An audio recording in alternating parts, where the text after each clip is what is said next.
કેમ છો વિદ્યાર્થી મિત્રો? મજામાં?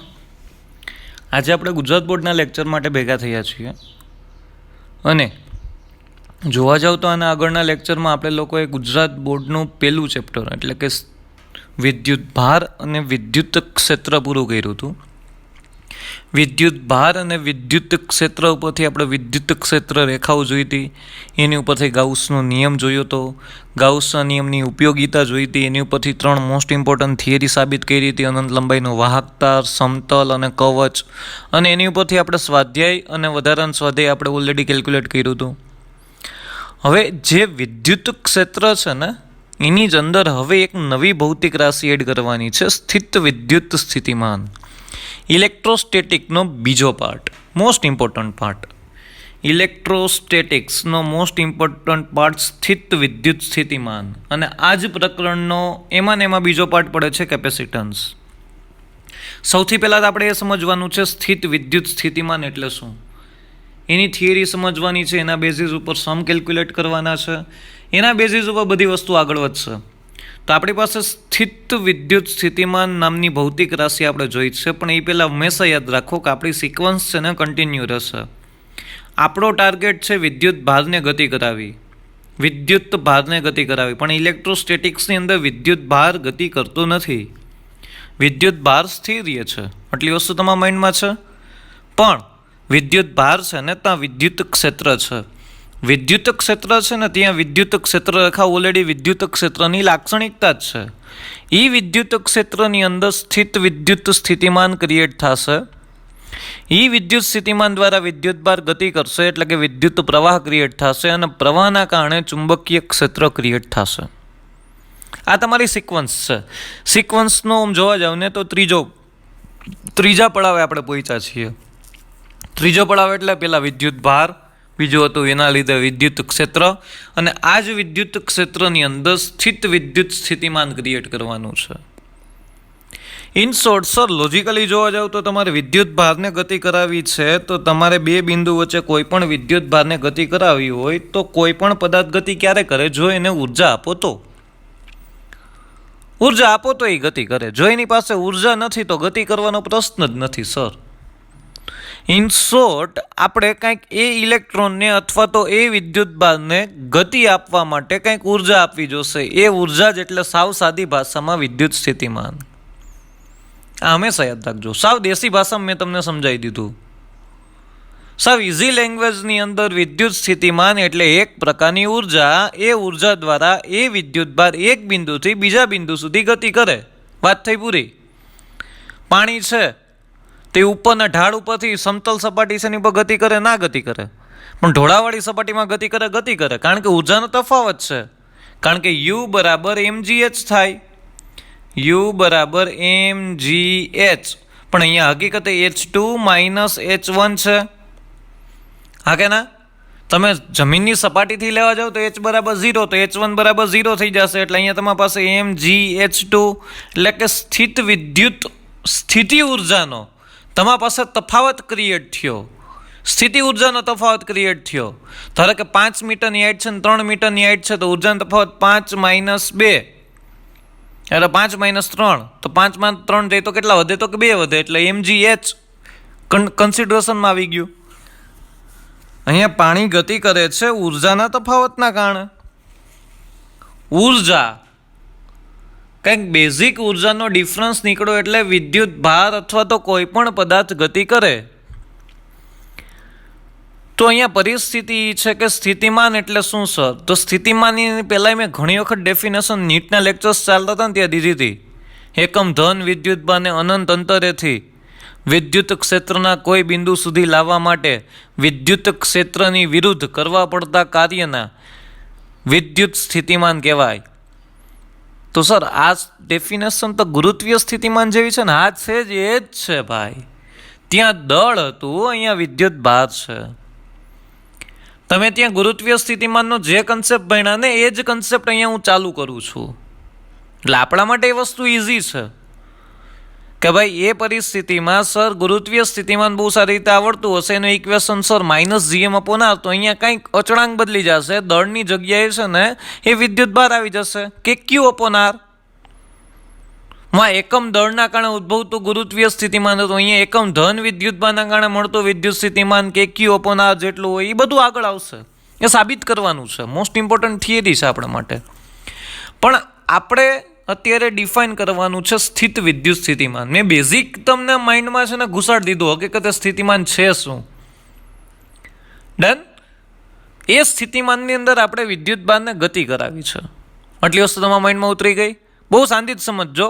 આજના દિવસનું કોઈ પણ પ્રકારનું હોમવર્ક છે જ નહીં. મે બી લાસ્ટ ક્વેશ્ચન જો ચાલશે તો હું તમને હોમવર્કમાં આપીશ, બાકી એ પણ નહીં આપું.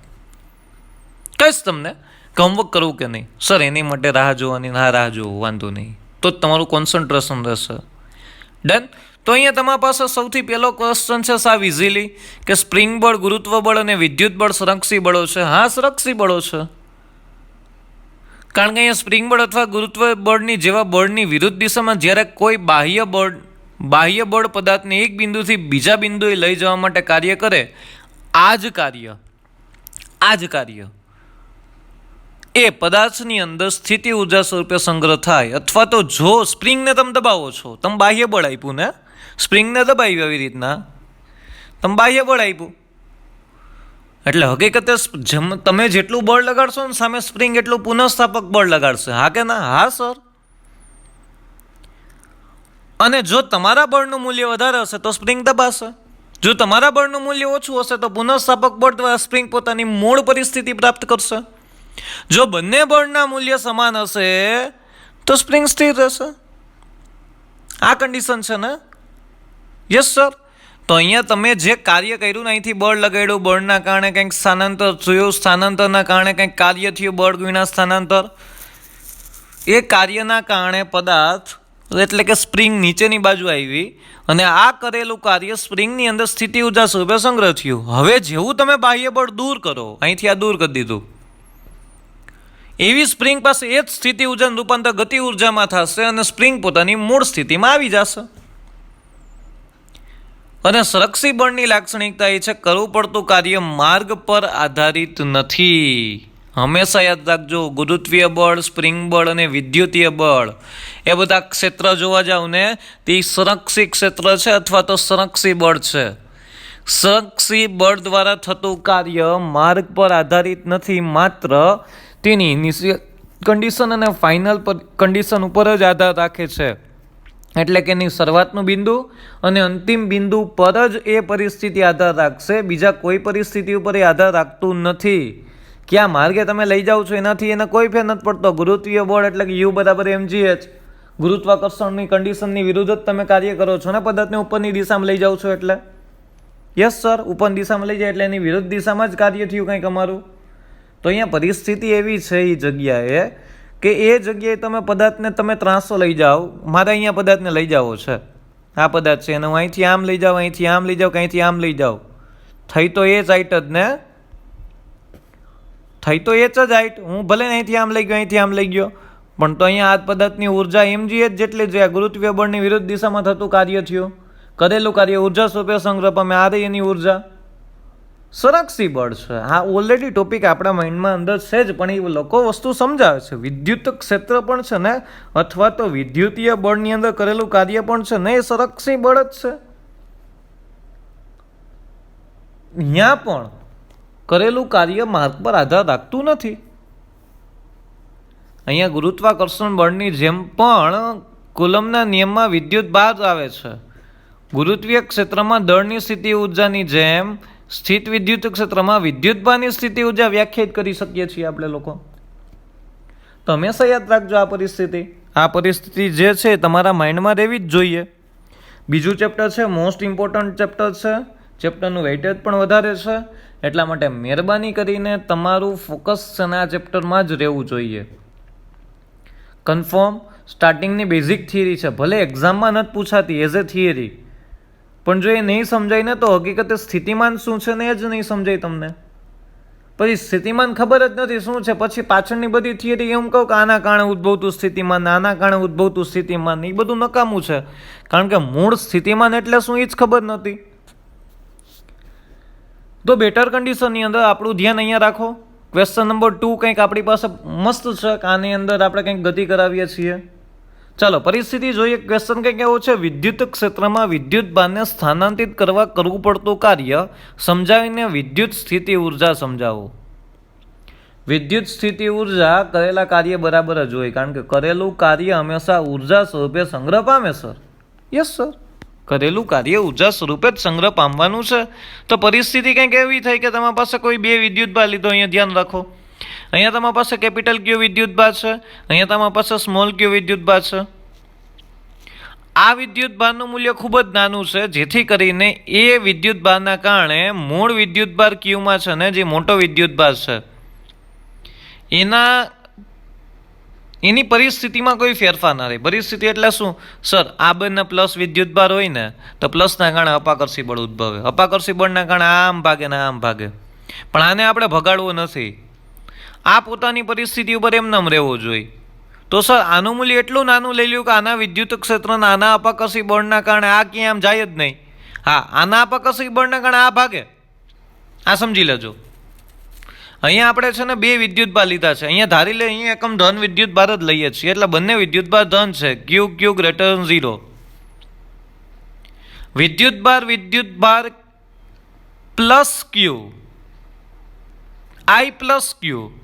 પણ આ કેપિટલ ક્યુ વિદ્યુત ભાર છે, આ સ્મોલ ક્યુ વિદ્યુત ભાર છે. સ્મોલ ક્યુ વિદ્યુત ભારની value small Q is less than capital Q. Small ક્યુનું મૂલ્ય કેપિટલ ક્યુ કરતાં ઘણું નાનું છે, જેથી કરીને તમે લોકો એમ કહેવાય ને કે આને સ્ત્રોત વિદ્યુત ભાર કીધો છે અને આને પરીક્ષણ વિદ્યુત ભાર કીધો છે. આવા નામ આપણે ચેપ્ટર નંબર 1 ની અંદર સમજેલા છીએ. આને સ્ત્રોત વિદ્યુત ભાર કીધો છે અને આને પરીક્ષણ વિદ્યુત ભાર કીધો છે. સ્ત્રોત વિદ્યુત ભાર છે તો સર વિદ્યુત ક્ષેત્ર આવે જ ને ભાઈ. તો અહીંયા તમારી પાસે સમજો કે અહીંયા વિદ્યુત ભાર કેપિટલ ક્યુ છે, અહીંયા વિદ્યુત ભાર સ્મોલ ક્યુ છે. બંને ધન છે સર, બંને ધન છે તો બંનેના કારણે વિદ્યુત ક્ષેત્ર નિર્માણ થાય. એ બહારની દિશામાં હોય ત્રિજ્યાવર્તી. આ ખબર પડી ગઈ, ત્રિજ્યાવર્તી બહારની દિશામાં હોય. બંને અપાકર્ષી બળ ક્રિએટ કરે, પણ આ વિદ્યુત ભારનું મૂલ્ય નાનું છે એટલે આના અપાકર્ષી બળના કારણે છે ને આ ક્યુ જેટલો વિદ્યુત ભાર આમ દૂર ભાગશે. સમજો, ક્યુ જેટલો વિદ્યુત ભાર ક્યાં ભાગશે તો કે દૂર ભાગશે. ક્યાં બળની અસર? હું કઈ બળ લગાડું છું? ના સર, આ વિદ્યુત ભાર બળ લગાડે છે એટલે વિદ્યુતીય બળ લાગે. એ કેટલું હોય? ક્યુ જેટલા વિદ્યુત ભાર પાસે ઈ જેટલું વિદ્યુત ક્ષેત્ર છે બધી દિશામાં. એ વિદ્યુત ક્ષેત્રમાં મેં સ્મોલ ક્યુ જેટલો વિદ્યુત ભાર મૂક્યો. આની પાસે બધી દિશામાં ઈ જેટલું વિદ્યુત ક્ષેત્ર છે. આ વિદ્યુત ક્ષેત્રની અંદર સ્મોલ ક્યુ જેટલો વિદ્યુત ભાર મૂક્યો, તો સ્મોલ ક્યુ જેટલા વિદ્યુત ભાર પર ઈ જેટલા વિદ્યુત ક્ષેત્રને લીધે લાગતું બળ F બરાબર ક્યુ ઈ જેટલું હોય. આ પાડો ચેપ્ટર નંબર 1. ચેપ્ટર નંબર 1 નથી યાદ તો ચેપ્ટર નંબર 2 નો કોઈ ભરોસો જ નથી. એટલે તમારા માઇન્ડની અંદર આ બધી વસ્તુ છે ને એમને ચાલતી જ રહેવી જોઈએ. એટલે મહેરબાની કરીને તમારું માઇન્ડ છે ને અહીંયા રાખજો. કન્ફર્મ? ડાઉટ આમાં કોઈને? નો સર. F બરાબર ક્યુ જેટલું હોય અને આ બળના કારણે છે ને આ સ્મોલ ક્યુ જેટલો વિદ્યુત ભાર સર આમ ભાગે. આ ભાગે જ ને, વિદ્યુતીય બળ છે. તમે બળ લગાડો છો? ના સર, કાંઈ બળ નથી લગાડતો, પણ એ વિદ્યુતીય બળની અસરના કારણે વિદ્યુત ભાર ભાગવાનો છે. અપાકર્ષી બળ છે પાછું. ડન? આમાં ડાઉટ કોઈને? નો સર. તો મારે છે ને પ્રશ્ન એ છે કે આ ક્યુ જેટલા વિદ્યુત ક્ષેત્રની અંદર ક્યુ જેટલા વિદ્યુત ભારને કારણે જે વિદ્યુત ક્ષેત્ર નિર્માણ થાય છે, આ ક્ષેત્રમાં કારણે વિદ્યુત ભાર ક્યુ આ બાજુ જાય છે, પણ મારે આ ક્યુ જેટલા વિદ્યુત ભારને આર બિંદુથી પી બિંદુ સુધી લઈ આવો છે. એટલે સર તમે એવી વાત કરો છો કે વિદ્યુત ક્ષેત્રની વિરુદ્ધ દિશામાં લઈ આવો છે. કંઈક આકૃતિ આવી છે આપણી પાસે. અહીંયા ક્યુ જેટલો વિદ્યુત ભાર છે, અહીંથી કંઈક આરથી પી બિંદુ છે, આર છે, અહીંયા પી છે, અહીંયા સ્મોલ ક્યુ જેટલો વિદ્યુત ભાર છે, એ પણ વિદ્યુત ભાર પ્લસ છે. તો આના વિદ્યુત ભાર, આ વિદ્યુત ભારના કારણે સ્મોલ ક્યુ જેટલો વિદ્યુત ભાર સર આમ ભાગે. ના ભાગે? ભાગે કે ના ભાગે? હા સર ભાગે, એમાં કંઈ ખોટું નથી. પણ મારે આ સ્મોલ ક્યુ જેટલા વિદ્યુત ભારને આર બિંદુથી પી બિંદુ સુધી લઈ આવો છો. શું વાત કરો સર? હા, આર બિંદુથી પી. હકીકતે વિદ્યુતીય બળની અસરના કારણે પી થી આર બિંદુ તરફ જાય. હા પાડો, હા પાડો, હા સર. આ વિદ્યુત ક્ષેત્રના કારણે આમ જાય. જો સ્મોલ ક્યુ જેટલો વિદ્યુત ભાર અહીંયા હોય ને એટલે હું કાંઈક હળી ના કરું ને એટલે ક્યુ જેટલો વિદ્યુત ભાર પી બિંદુથી આર બિંદુ સુધી પહોંચી જશે. કંઈક પણ બળ તમારે લગાડવાની જરૂર નથી. પણ પ્રશ્ન એ જ છે સર કે તમે એમ કહો છો કે તમારે વિદ્યુત ભારને છે ને એ આરથી પી બિંદુ તરફ લઈ આવો છે. અહીંયા વિદ્યુત ભાર છે, અહીંથી અહીંયા લઈ આવો ને તો સર તમને કંઈક પ્રશ્ન એવો ના થયો, તમારે બળ લગાડવું પડે ને. આપમેળે તો નહીં જ આવે, આપમેળે તો નહીં જ આવે, કારણ કે વિદ્યુતીય અપાકર્ષી બળની વિરુદ્ધ દિશામાં તમે કંઈક વિદ્યુત ભારને ગતિ કરાવો છો.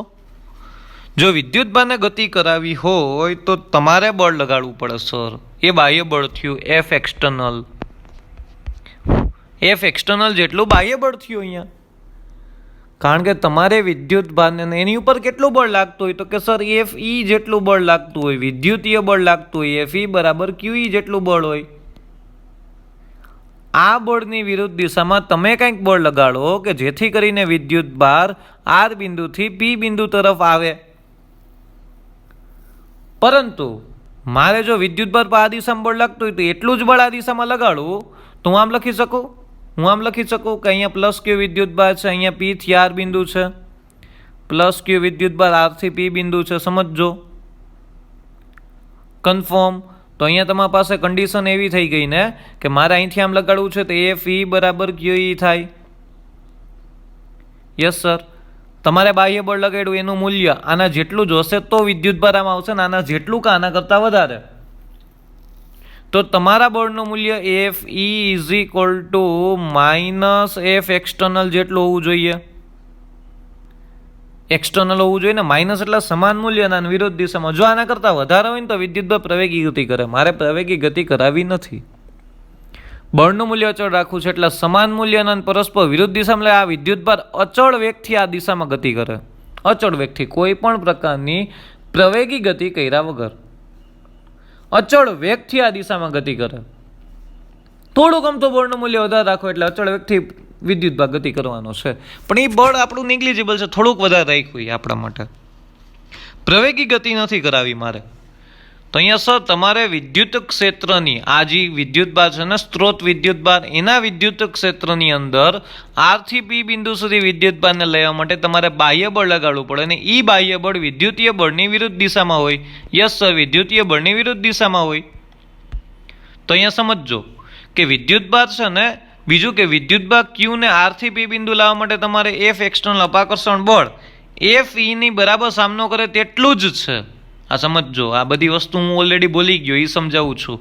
F external is equal two minus F ઈ. આનો અર્થ એ થયો કે જ્યારે વિદ્યુત ભાર ક્યુને આર થી પી તરફ લાવવામાં આવે ત્યારે એની ઉપર કોઈ પણ પ્રકારનું બળ નથી, એટલે કે વિદ્યુત ભાર પાસે કોઈ પ્રવેગ નથી. એફ બરાબર એમ એ, કોઈ બળ જ નથી. એટલે કે તે ખૂબ નાની પરંતુ અચળ ઝડપથી લાવવામાં આવે છે. ખૂબ નાની અચળ ઝડપથી લાવવા. મેં આની પહેલા કીધું કે એનું વેગનું મૂલ્ય ખૂબ જ નાનું છે, બળ જ નથી, પ્રવેગ નથી. તો આ કન્ડિશન હંમેશા યાદ રાખજો, કન્ફર્મલી આ ભૂલાશે નહીં ને. નહીં સર, તો આ પરિસ્થિતિમાં બાહ્ય બળ વડે થતું કાર્ય, બાહ્ય બળ વડે થયેલ કાર્ય વિદ્યુત બળ વડે થતા કાર્યના ઋણ મૂલ્ય જેટલું હોય, કારણ કે ન્યૂટનના નિયમનું પાલન કર્યું, સમાન મૂલ્યના પરસ્પર વિરુદ્ધ દિશામાં. અને આ કાર્ય જે તમે અહીંથી લઈ આવો છો વિદ્યુત ભારને, આ વિદ્યુત ભારને અહીંથી લઈવા અને અહીંયા વિદ્યુત ભાર ઊભો રહી ગયો ને તમે બળ લગાડી રાખ્યું, તો આ કાર્ય છે ને આ વિદ્યુત ભારની અંદર સ્મોલ ક્યુ જેટલા વિદ્યુત ભારની અંદર ઉર્જા સ્વરૂપે સંગ્રહ પામે. સ્થિત વિદ્યુત સ્થિતિ ઉર્જા સ્વરૂપે સંગ્રહ પામે. સ્થિત વિદ્યુત સ્થિતિ ઉર્જા, એની જે ઉર્જા છે ને એને સ્થિત વિદ્યુત સ્થિતિ ઉર્જા કહેવાય. કેવા અક્ષર કરો છી. સ્થિત વિદ્યુત સ્થિતિ ઉર્જા. ડન. આ વસ્તુ યાદ રાખજો. કરેલું કાર્ય અત્યારે મેં બળ લગાડેલું જ છે. હવે જો હું મારું બાહ્ય બળ લઈ લઉં, શું બોલ્યો હું? સર તમે તમારું બળ લઈ લ્યો તો વળી પાછું શું થઈ જાય? સર હતા અહીંયા પહોંચી જાય, વિદ્યુત ભાર અહીંયા છે, તમે તમારું બળ લઈ લ્યો તો થાય શું? તો કે સર આ પ્લસ ક્યુ ને આ સ્મોલ ક્યુ વચ્ચે અપાકર્ષી બળ લાગે ને આ પ્લસ ક્યુનું મૂલ્ય ખૂબ વધારે છે, આ સ્મોલ ક્યુનું મૂલ્ય ખૂબ નાનું છે.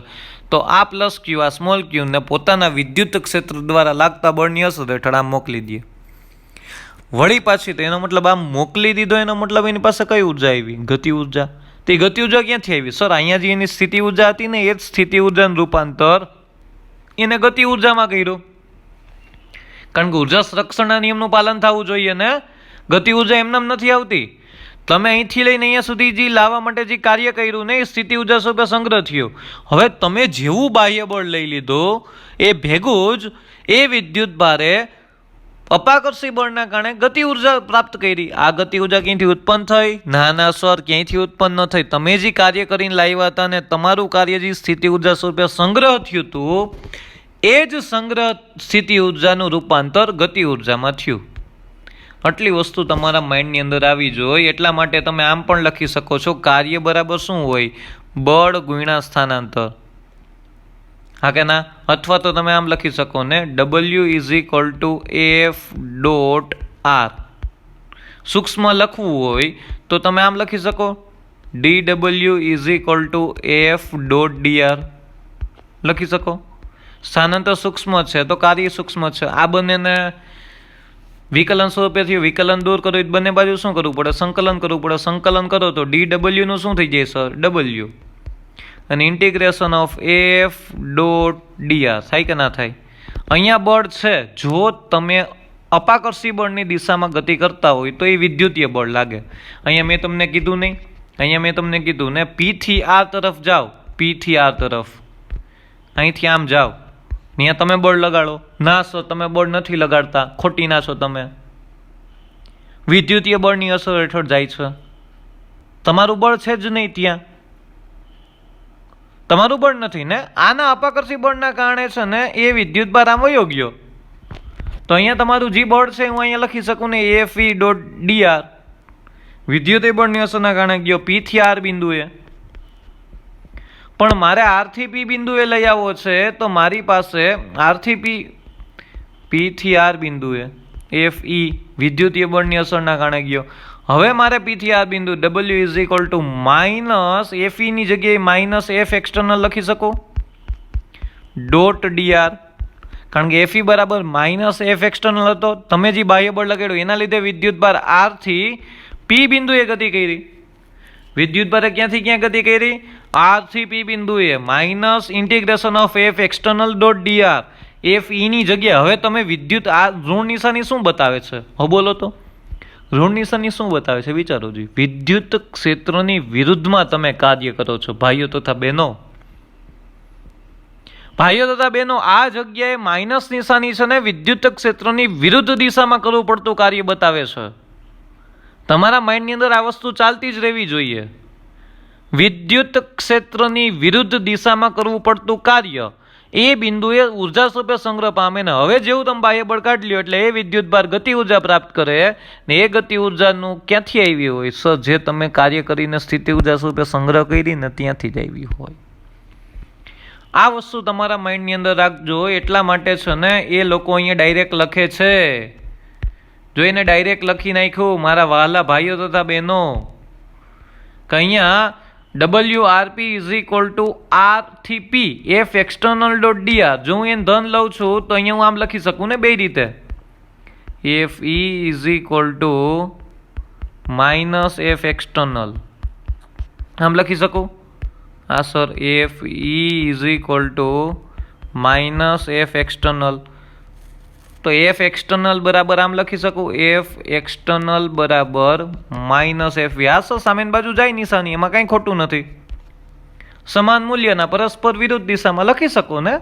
જો તમે R થી P F એક્સટર્નલ બાહ્ય બળ દ્વારા થયું તો અહીંયા તમે એ ધન લીધું છે, તેની સિવાયનું જો FE મૂકવું છે તો F એક્સટર્નલની જગ્યાએ તમારે માઇનસ FE મૂકવું જોશે. તો મૂક્યું, કારણ કે મને F એક્સટર્નલનું મૂલ્ય ખબર નથી પણ FE નું મૂલ્ય ખબર છે. F એક્સટર્નલ કેટલું છે ખબર નથી, FE નું મૂલ્ય કેટલું છે, QE જેટલું. એટલું જ હું પાછું F એક્સટર્નલ લગાડું છું ને. ન્યૂટનની ગતિના ત્રીજા નિયમ અનુસાર સમાન મૂલ્યના પરસ્પર વિરુદ્ધ દિશામાં, તો F નું મૂલ્ય QE જેટલું છે. લખી શકો અહીંયા F એક્સટર્નલ બરાબર તમે FE લખી શકો છો રાઈટ નાવ. આ વસ્તુ તમે યાદ રાખજો, કારણ કે એ જ પરિસ્થિતિ QE જેટલી છે. અહીંયા F એક્સટર્નલની કિંમત હું શું મૂકી દઉં? QE મૂકી દઉં. મૂકી જ શકું ને? શું કામ ના મૂકી શકું? ગમે એ રીતે લખો, ડાબા બરાબર જબા છે. માઇનસ નિશાની જો તમે એફ એક્સટર્નલ પ્લસ લ્યો છો તો માઇનસ નિશાન સામેની બાજુ હોઈ જાય, માઇનસ એફ ઈ મુકાય. અહીંયા મારે એફ એક્સટર્નલની કિંમત કેટલી તો કે ક્યુ ઈ જેટલી મૂકી શકું. ડાઉટ આમાં કોઈને? Confirm, done. આ ઇક્વેશન સમજાઈ ગયું? Very good. હવે યાદ રાખજો કે દરેક બિંદુએ આ કાર્ય સ્થિત વિદ્યુતીય અપાકર્ષી બળની વિરુદ્ધ દિશામાં છે અને તે સ્થિતિ ઉર્જા સ્વરૂપે સંગ્રહ પામે છે. કેના સ્વરૂપે સંગ્રહ પામે છે? સ્થિતિ ઉર્જા સ્વરૂપે સંગ્રહ પામે છે. એનો મતલબ વિદ્યુત ક્ષેત્રમાં દરેક બિંદુએ કયું વિદ્યુતભાર ધરાવતો કણ સ્થિત વિદ્યુત સ્થિતિ ઉર્જા દરેક બિંદુએ. આ તો વિદ્યુત ક્ષેત્ર તો અનંત અંતર સુધી હોય ને? યસ સર, આ તો પહેલું ચેપ્ટર છે, અમને બહુ સારી રીતે યાદ છે. વિદ્યુત ક્ષેત્ર અનંત અંતર સુધી હોય કારણ કે બંધ ગાળા બનાવતું નથી. વિદ્યુત ક્ષેત્ર અનંત અંતર સુધી છે. તો આ વિદ્યુત ક્ષેત્રને કોઈ પણ બિંદુ પાસે વિદ્યુતભાર પાસે પોતાની સ્થિત વિદ્યુત સ્થિતિ ઉર્જા છે. તેના પર કરેલું કાર્ય તેની સ્થિતિ ઉર્જા અથવા આર અને પી બિંદુ વચ્ચેની સ્થિતિ ઉર્જાના તફાવતમાં વધારો કરે છે. અહીંયા તમે એમ કહો કે હાઇટ છે, તમે સર અહીંથી આટલી હાઇટ છે, તો આ ટોટલ એ જ હાઇટ છે, તો અહીંયા હાઇટ 0 છે, તો સ્થિતિ ઉર્જા કેટલી થાય? mgh જેટલી થાય. હવે તમને એમ કહીએ કે સર અહીંથી આ હાઇટ h1 છે, અહીંથી આ હાઇટ h2 છે, તો આ પરિસ્થિતિની સ્થિતિ ઉર્જા કેટલી? તો તમે શું લખો? mgh2 minus h1. ઉર્જાનો તફાવત કર્યો ને સર? શું કર્યું અહીંયા અમે? ઉર્જાનો તફાવત કર્યો. અહીંયા શું કર્યું અમે? તો કાંઈ નહીં, બે બિંદુની સ્થિતિ ઉર્જાનો તફાવત લખ્યો, અંતરનો તફાવત કર્યો એટલે તમારો ફાઇનલ પાસે આવી ગયો જવાબ. અહીંયા mgh2 ને અહીંયા mgh1, તો અહીંયા તમે u2 માઇનસ તમે અહીંયા ડિફાઇન કરી દીધું ને, u2 માઇનસ u1 આવી રીતના પરિસ્થિતિ હતી. u2 એટલે mgh2 માઇનસ mgh1 બે બિંદુની સ્થિતિ ઉર્જાનો આ બિંદુ પાસે આ બિંદુ પાસે આ બિંદુ પાસે દરેક બિંદુએ સ્થિતિ ઉર્જા સમાન હશે કારણ કે હાઇટ સમાન છે. બે બિંદુની સ્થિતિ ઉર્જાનો તફાવત છે, તાર્ય તફાવત છે. હવે તેમની વચ્ચેની સ્થિતિ ઉર્જાનો તફાવત કેટલો હોય તો કે અહીંયા તમારી પાસે UP માઇનસ UR અંતિમ બિંદુ માઇનસ પ્રારંભિક બિંદુ સ્થિતિ ઉર્જાનો તફાવત UP ડેલ્ટા U અથવા તો delta U is equal two UP minus UR અંતિમ માઇનસ પ્રારંભિક. આ ઉર્જા કેના જેટલી હોય? Delta U. તો કે સર કરેલા કાર્ય જેટલી. ડેલ્ટા U બરાબર WRP. આર બિંદુએથી પી બિંદુએ લાવ્યો. યાદ રાખજો સ્થિતિ ઉર્જાનો તફાવત હંમેશા કેના જેટલો હોય? કરેલા કાર્ય જેટલો. કરેલા કાર્ય જેટલો. અહીંયા તમારી પાસે mgh2 માઇનસ mgh1. તમને એમ કહે કે સર અહીંથી આવી રીતના છે, પાછું લઈએ ઉદાહરણ. અહીંથી હાઇટ h1 છે, અહીંથી હાઇટ h2 છે, તો મારે કોઈ પદાર્થને અહીંથી અહીંયા લઈ જાવ છે, કેટલું કાર્ય કરવું પડે? કેટલું કાર્ય કરવું પડે? તો કે સર આ બે બિંદુની mgh2 માઇનસ mgh1 કરી નાખો, જે ઉર્જા આવે ને એટલું જ તમે કાર્ય આપો ને એટલે આ પદાર્થ અહીંથી અહીંયા પૂગી જાય. ગેલે ગેલે કન્સેપ્ટ સમજો. આ કન્સેપ્ટ જો આમાં માઇન્ડમાં છે એટલે તમે ઇઝીલી તમે સમજી શકવાના છો. આ વસ્તુ માઇન્ડમાં રાખજો. તમારે આ બિંદુ અહીંયા કેટલું કાર્ય કરવું પડે? તો કે સર બંને સ્થિતિ ઉર્જાનો તફાવત કરો ને એ પદાર્થને એટલું કાર્ય આપો એટલે પદાર્થ છે ને ધબ કરતો અહીંયા પહોંચી જાય. તમારે કાંઈ વિચારવું જ ના પડે. તો હંમેશા યાદ રાખજો ને અહીંયા ધ્યાન રાખજો કે અહીંથી અહીંયા પદાર્થ લઈ જાઉં છું ને તો હું ગુરુત્વાકર્ષી બળની વિરુદ્ધ દિશામાં કાર્ય કરું છું. ભૂલાય નહીં. હું પદાર્થને ત્યાંથી ત્યાં પહોંચાડું છું ને એ હકીકતે ગુરુત્વાકર્ષી બળની વિરુદ્ધ દિશામાં કાર્ય થયું હતું. ભાઈઓ તથા બહેનો, તો અહીંયા પણ હું વિદ્યુત ભારને છે ને અહીંથી અહીંયા પહોંચાડું છું ને, વિદ્યુત ભારને અહીંથી અહીંયા પહોંચાડું છું ને એ વિદ્યુત ક્ષેત્રની વિરુદ્ધ દિશામાં કાર્ય થયું છે. ઓબ્વિયસ છે ને, મારે પદાર્થને ઉપર લઈ જાવ છે તો હું બાહ્ય બળ નહીં આપું, પદાર્થ મેળે ઉપર જાહે ના જ જાય ને. તમે જે કાર્ય કરો છો ને એ જ પદાર્થમાં એ જ ઊંચાઈએ સ્થિતિ ઉર્જા સ્વરૂપે સંગ્રહ પામે છે. સેમ ટુ સેમ કન્સેપ્ટ અહીંયા એપ્લાય કર્યો, પણ અહીંયા અંતર આ છે. મારે એક બિંદુથી બીજા બિંદુ સુધી પદાર્થને લઈ જાવ છે તેની સ્થિતિ ઉર્જા, કારણ કે બિંદુઓ વિદ્યુતભાર સ્થિર છે તેની પાસે સ્થિતિ ઉર્જા હશે. સ્થિતિ ઉર્જાનો તફાવત ગણી એટલું જ કાર્ય આપો એટલે તમે એ બિંદુથી બીજા બિંદુ સુધી પદાર્થને લઈ જશો ને એ કાર્ય હંમેશા વિદ્યુત ક્ષેત્રની વિરુદ્ધ દિશામાં કરવું જોશે ને, કારણ કે આપ મેળે તો નહીં જાય નહીં પદાર્થ. સેમ જ કન્સેપ્ટ ચાલે છે અહીંયા. કરેલું કાર્ય હંમેશા બે બિંદુઓની સ્થિતિ ઉર્જાના તફાવત જેટલું હોય. કરેલું કાર્ય હંમેશા બે બિંદુની સ્થિતિ ઉર્જાના તફાવત જેટલું હોય. તો કે અહીંયા delta you is equal two WRP, પણ આ સ્થાનાંતર વિદ્યુતીય બળની વિરુદ્ધ દિશામાં, જેથી વિદ્યુત બળ વડે થયેલ કાર્ય ઋણ એટલે કે -WRP છે. -WRP છે. ડન, કન્ફર્મ, લખી નાખ્યું એ લોકોએ છેલ્લે. પણ હું કહું છું એટલા જ ઇક્વેશન એનાથી યાદ રાખો છો. અહીંથી માત્ર છે ને કન્સેપ્ટ સમજી નીકળી જવાના છે. આ જે ઇક્વેશન લખ્યું ને યાદ રાખવાનું, જેનો હમણાં આપણે ઉપયોગ કરવાના છીએ. તો અહીંયા કોઈ પણ વિદ્યુત સંરચના બે બિંદુ વચ્ચે સ્થિતિ ઉર્જાનો તફાવત આપેલ વિદ્યુતભાર Q ને, જો સમજવું બોયલો નહીં સમજાવે છે, આપેલ વિદ્યુતભાર Q ને એક બિંદુથી બીજા બિંદુ પર લઈ જવા માટે બાહ્ય બળ વડે કરવા પડતા કાર્ય તરીકે વ્યાખ્યાયિત કરીએ છીએ. સ્થિત વિદ્યુત ઉર્જાનો તફાવત એટલે શું? Q જેટલા વિદ્યુતભારને એક બિંદુથી બીજા બિંદુ સુધી લઈ જવા માટે કરવું પડતું કાર્ય હંમેશા તે બે બિંદુઓની વિદ્યુત સ્થિતિ ઉર્જાના તફાવત જેટલું હોય. પાછું સેન્ટેન્સ વિડીયો રિપીટ કરીને સાંભળી લેજો હું શું બોલું છું. એ આપણે લાઈવ તો મળી નથી શકતા, પણ મારો ઓડિયો સાંભળીને તમે કન્સેપ્ટને કોન્સન્ટ્રેશનથી સમજવાની ટ્રાય કરો, પૂરેપૂરી ટ્રાય કરો. કારણ કે આ સમયગાળાની અંદર આપણી માટે આ બધું વસ્તુ છે ને કે એમ કહેવાય ને કે મારા માટે થોડુંક હું બોર્ડ ઉપર જે સમજાવતો હોય ને હું આવી રીતના થોડોક તો ફેર પડે જ. પણ આ મહામારીના સમયની અંદર આપણે લોકોએ સાથે મળીને છે ને પાર ઉતરવાનું છે. એટલે આઈ હોપ કે હું તમારા પાસેથી એટલી જ મહેનત માગું છું કે આ કન્ડિશનની અંદર હું તમને જેટલું આપું છું એટલું તમે સામે મને આપો. આઈ હોપ, આશા રાખું છું. તમારે મહેનત વધારે કરવી પડે. હું હોઉં તો બે ફડાકા મારીને સમજાવી દઉં કે ભાઈ તું મહેનત કર. કરે છો સર, અમુક તો વિડીયો જોવામાં આળસ કરે છે. એવું ના કરો તો તમે છે ને એટલા પાછળ રહી જશો આ તમારા કેરિયરના વર્ષની અંદર. તમને અફસોસ થશે કે ઘરે બેઠા બેઠા જો મેં આ વાંચી લીધું હોત કે આ કરી લીધું હોત ને તો આ વર્ષ મારું ના બગડત. અમુક લોકો હજી વિડીયો જોવામાં આળસ કરે છે. એવું ના કરો. તમે તમારા પગ ઉપર છે ને કુહાડી મારો છો. તમે તમારા પગ ઉપર કુહાડી મારો છો. જે લોકો હાથે સમજી ગયા છે કે આ સમયની અંદર મારે તૈયારી કરવી જોશે એ લોકો છે ને ટો ઉપર રહેશે. કારણ કે જ્યારે તમે પાછા આવશો ત્યાંની કન્ડિશન તમારે એમ કહેવાય ને કે પૂરેપૂરી એફિશિયન્સી સાથે વર્ક કરવું જોશે. શું જેટલું થઈ શકે નહીં, કરવું જ જોશે. કરવાનું જ છે. મોસ્ટ ઇમ્પોર્ટન્ટ પાર્ટ છે તમારા માટે આ વર્ષ. ને 2020નું વર્ષ એમ કહેવાય ને કે આપણા બધા માટે એક સબક છે. બધા માટે કે આપણે ઘણી ભૂલો કરેલી છે. એ ભૂલો સુધારવાનો પણ સમય છે પૃથ્વી ઉપર રહીને. પણ સબક છે, પણ એની ચર્ચામાં નથી પડતા. આપણે તો આપણા કેરિયરના વર્ષ તો ફોકસ કરીએ છીએ. આગલા વર્ષે જ્યારે એડમિશન લેવાનું થાય ત્યારે મને અફસોસ ના થવો જોઈએ કે ઓલાજી 2 મહિના 3 મહિના જે હું ઘરે હતા અમે ત્યારે જો મહેનત સારી કરી લીધી હોત તો છેલ્લે આટલો પ્રોબ્લેમ ના પડ્યો હોત. મહેરબાની કરો, સમજો. તમારા માટે આ ફાયદો રહેશે. ડન? આટલી વસ્તુ તમારા માઇન્ડમાં આવી ગઈ? Okay, good. તો અહીં એ જ વસ્તુની નોંધ છે.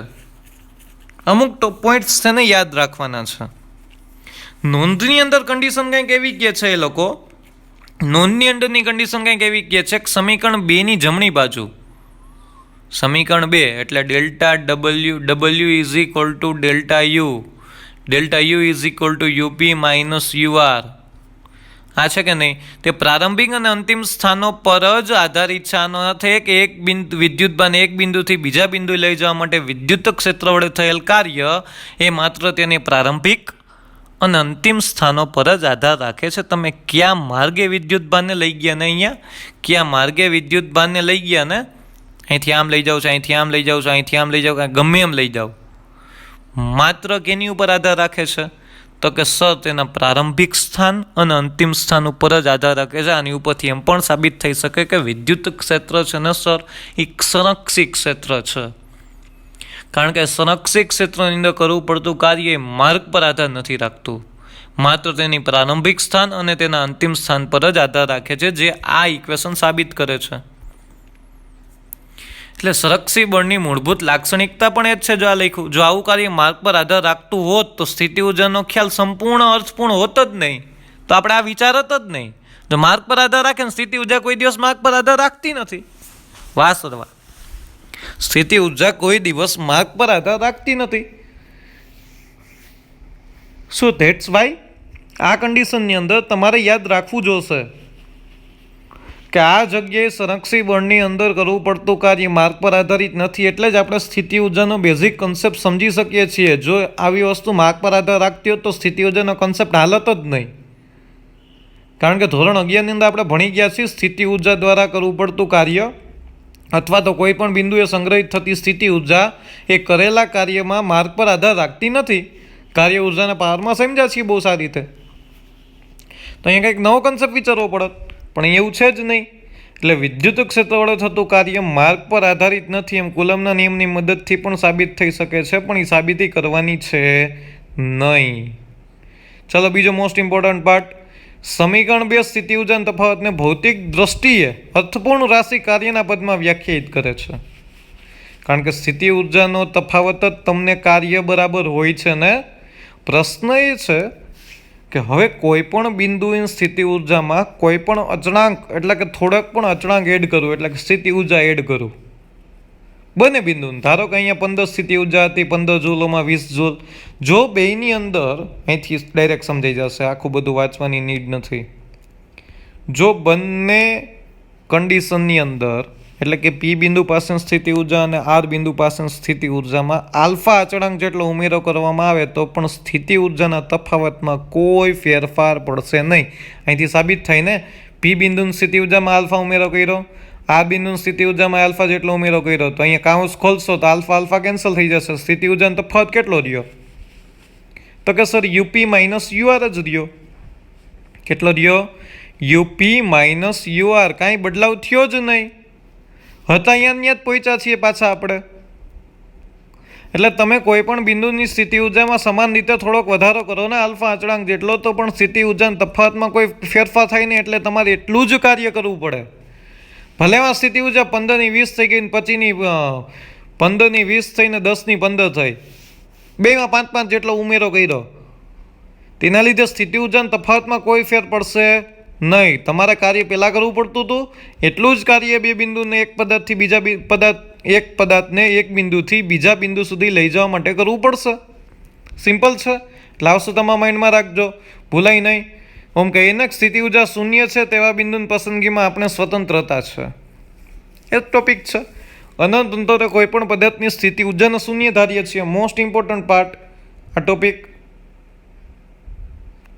Most important topic. એક સગવડભરી પસંદગી એ છે કે અનંત અંતરે સ્થિત વિદ્યુત સ્થિતિ ઉર્જા શૂન્ય લઈએ. કારણ કે અનંત અંતર ખબર જ નથી. તો અહીંયા આર બિંદુથી પી બિંદુની વાત ના થાય. હવે આર બિંદુ એ ક્યાં વયું ગયું સર? પહેલાં એમ વાત હતી કે અહીંયા છે ને પ્લસ ક્યુ જેટલો વિદ્યુત ભાર હતો, એને અહીંયા આર બિંદુથી પી બિંદુ સુધી અહીંયા કંઈક બે બિંદુ હતા, એની અંદર સ્મોલ ક્યુ જેટલા વિદ્યુતભાર આર બિંદુથી પી બિંદુ સુધી લઈ આવ્યો હતો. હવે આર બિંદુને ક્યાં મોકલી દીધો કે સર અનંત અંતરે. હવે અનંત અંતરેથી વિદ્યુતભારને પી બિંદુએ લઈ આવ્યો છે. તો અહીંયા W is equal to infinity two P is equal to UP minus U infinity. થાય કે ના થાય? હજી એક વખત, U infinity two P is equal to UP minus U infinity. હું લખ્યું મેં? અનંત અંતરેથી હું વિદ્યુત ભારને પી બિંદુએ લાવ્યો એટલે અંતિમ સ્થિતિ ઉર્જા, અંતિમ બિંદુ સ્થિતિ ઉર્જા માઇનસ પ્રારંભિક બિંદુ સ્થિતિ ઉર્જા, અંતિમ બિંદુ માઇનસ પ્રારંભિક બિંદુની સ્થિતિ ઉર્જા. પણ અનંત અંતરે તો સ્થિતિ ઉર્જા શૂન્ય લીધી એટલે આ 0 થઈ ગઈ. તો કરવું પડતું કાર્ય કેના જેટલું થયું? સર પી બિંદુની સ્થિતિ ઉર્જા જેટલું. કારણ કે કરવું પડતું કાર્ય હંમેશા કેના જેટલું હોય? બે બિંદુ સ્થિતિ ઉર્જાના તફાવત જેટલું. હા કે ના? તો W infinity two P is equal to UP minus U infinity. U infinity 0 થઈ ગયો. તો કરવું પડતું કાર્ય કેના જેટલું થયું? તો કે પી બિંદુએ સંગ્રહિત થતી ઉર્જા જેટલું થયું. એટલે આ તમને એક બિંદુ પાસે બિંદુવત વિદ્યુત ભારની સ્થિતિ ઉર્જા મળી. કેટલા બિંદુ પાસે? સર એક બિંદુ પાસે બિંદુવત વિદ્યુત ભારની સ્થિતિ ઉર્જા મળી. એક બિંદુ પાસે બિંદુવત વિદ્યુતભારની સ્થિતિ ઉર્જા માટે આપણે વિદ્યુતભારને અનંત અંતરે લઈ ગયા. અનંત અંતરેથી અહીંયા લાવ્યા અને અનંત અંતરે આપણે લોકોએ એવું ગેસ કર્યું હતું, એવું ધાર્યું હતું આપણે લોકોએ કે અનંત અંતરે વિદ્યુત સ્થિતિ ઉર્જા શૂન્ય હોય જ છે. આમ સમજી લો તો આખા ચેપ્ટરમાં આ વસ્તુ કામમાં આવશે. અનંત અંતરે વિદ્યુતભારની સ્થિતિ ઉર્જા શૂન્ય, જે આપણે ગુરુત્વાકર્ષણ નામના ચેપ્ટરમાં પણ આ વસ્તુ ધારેલી હતી. એ જ વસ્તુ મેં અહીંયા પાછી રિપીટ કરી. એમાં કાંઈ નવી નવાઈ નથી. સર તમે આ હું નવીન કરી દીધું. ડન. એટલે આ વસ્તુ તમારા માઇન્ડમાં રાખજો, ભૂલાય નહીં. તો એનો મતલબ એવો થઈ ગયો, કોઈ પણ બિંદુ પી યાદચ્છિક હોવાથી, એટલે કોઈ પણ રીતે સમીકરણ 3 પરથી કોઈ પણ બિંદુ પાસે વિદ્યુતભાર કીની સ્થિતિ ઉર્જાની વ્યાખ્યા મળે છે. તો કોઈ પણ બિંદુએ વિદ્યુતભાર ક્યુની સ્થિતિ ઉર્જા, તો કે સ્થિતિ ઉર્જા કેટલી હોય, એ વિદ્યુતભારને અનંત અંતરેથી તે બિંદુએ લાવવા માટે બાહ્ય બળ, એટલે કે વિદ્યુત બળ જેટલા જ પરંતુ વિરુદ્ધ દિશા વડે થતું કાર્ય જ છે. બરાબર છે. કોઈ પણ બિંદુ પાસે સ્થિતિ ઉર્જાની ગણતરી કરવી છે તો તમારા માટે સહેલી છે કે અનંત અંતરેથી કોઈ પણ વિદ્યુતભારને તમે પી બિંદુએ લાવો, એ બિંદુએ લાવવા માટે કરવા પડતા કાર્યનું મૂલ્ય જે છે એના જેટલું જ છે. પણ એ કેવું કાર્ય? વિદ્યુત બળ જેટલા જ મૂલ્યનું અને વિરુદ્ધ દિશાનું. એટલે એ વિદ્યુતભાર પ્રવેગિત કરતો નથી. કોઈ પણ બિંદુ પાસેની સ્થિતિ ઉર્જા, એનો મતલબ એવો થઈ ગયો કે કોઈ પણ એક વિદ્યુતભારને અનંત અંતરેથી એ બિંદુ સુધી લાવવા માટે કરવા પડતા કાર્યને તે બિંદુ પાસેની સ્થિતિ ઉર્જા કહેવાય. કારણ કે અનંત અંતરની સ્થિતિ ઉર્જા આપણે શૂન્ય લીધી છે, એટલે એ બિંદુની સ્થિતિ ઉર્જા જેટલી હોય એટલું જ મારે અનંત અંતરેથી વિદ્યુતભારને એ બિંદુ સુધી લાવવા માટે કરવું પડતું કાર્ય થાય. ડન. કન્ફર્મ. કાર્ય કેટલું કરવું પડે? તો કે સર એ વિદ્યુતભારને અનંત અંતરેથી એ બિંદુ સુધી લાવવા માટે કરવું પડતું કાર્ય કરો ને છે. ડન. એ જ કાર્ય એ બિંદુ પાસે ઉર્જા સ્વરૂપે સંગ્રહ પામે. ને હંમેશા કરવું પડતું કાર્ય બે બિંદુને સ્થિતિ ઉર્જાનું તફાવત જેટલું હોય. તો આપણે વિદ્યુતભારને ક્યાંથી લાવ્યા? તો કે સર અનંત અંતરેથી. ક્યાં બિંદુએ? તો કે સર પી બિંદુએ. તો કે યુપી માઇનસ યુ ઇન્ફિનિટી કરો તો ઇન્ફિનિટી તો 0 છે. એટલે એ બિંદુની સ્થિતિ ઉર્જા મળી ગઈ કે ના મળી ગઈ? તમે અનંત અંતરેથી કોઈ વિદ્યુતભારને ચોક્કસ બિંદુ સુધી લાવો અને કરવું પડતું કાર્ય એ હંમેશા તે બિંદુની સ્થિતિ ઉર્જા જેટલું જ હોય. પૂરું થઈ ગયું. અથવા તો કરેલું કાર્ય હંમેશા ઉર્જા સ્વરૂપે સંગ્રહ પામે. પણ યાદચ્છિક રીતે સગવડતા માટે આપણે લોકોએ અનંત અંતરની સ્થિતિ ઉર્જા શૂન્ય ધારી લીધેલી છે અને સમગ્ર ચેપ્ટરની અંદર આ સગવડતા આપણે પૂરી રીતે જાળવી રાખવાની છે. ડન. કન્ફર્મ. વિદ્યુત સ્થિતિ ઉર્જાનો કોન્સેપ્ટ મગજમાં આવી ગયો?